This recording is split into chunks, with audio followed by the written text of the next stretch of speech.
probably heard a negative from our mystery guest from Ireland a bit earlier. What's the official view from Timeform? It all revolves around Arvik, really, and I have to hold my hands up on behalf of Timeform, really. He's a horse we just can't get right. We put a squiggle on him and he's run probably his 2 best races this year. He's a very, very hard horse to get to the bottom of.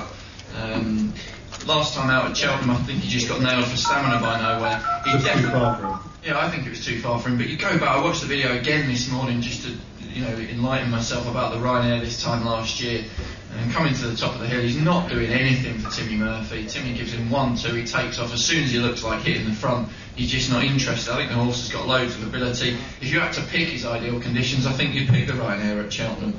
Whether he's had enough of a break is a bit of a doubt, but him being in the race, I think, makes it very, very tricky. I think the horse has got plenty more ability. He comes out on his best figures, he's comfortably ahead of the others, but is he a horse you can really trust? Maybe 5-1 makes up for that, maybe 5-1's big enough, but he's an enigma. We haven't got him right, Bob. And 2 or 3 years ago, he ran a stinker in the race, didn't he? Well, I mean, as I say, everyone knows, I'm sure, about the squiggle we put on horses. It's not necessarily they're temperamental, it can just be that they're unreliable.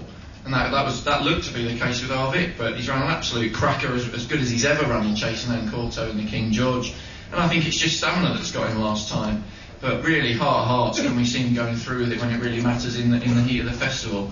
And because of his presence, I think it's a really hard race to call.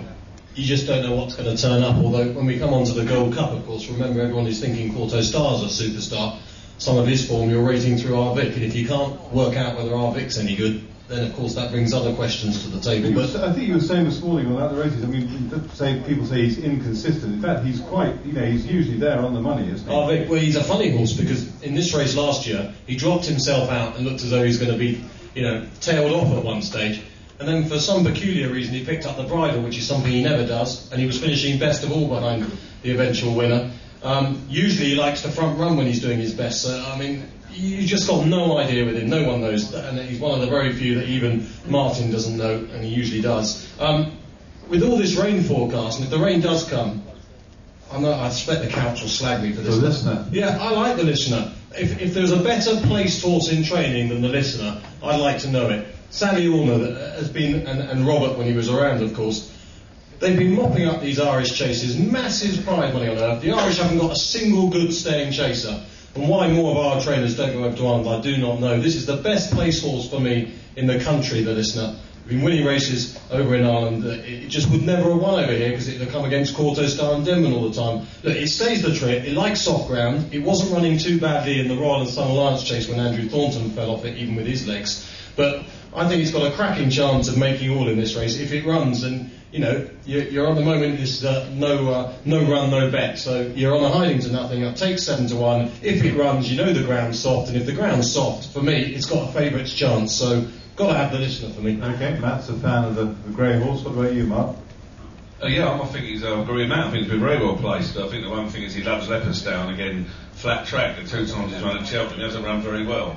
I think he is a... He's won at Cheltenham, though. Yeah, but it's a poor novice chase, like the Gold Cup and the Sun Alliance. I personally can't have him. I think he's much better on the flatter tracks. I can't have Arvik at all.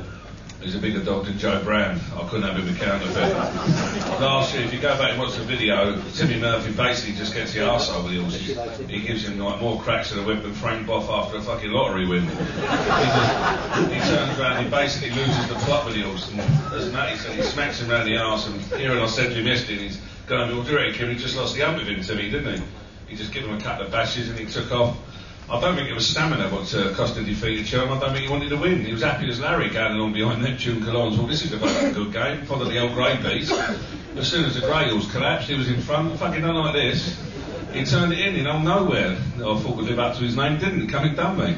Come up the hill and caught him. I can't have Arvik. I don't think he's a very... So what wins it then? Well, whatever. The best bet we'll have here all night, no question about it, is to back Tamarind Blur at 8-1, non-runner, no bet.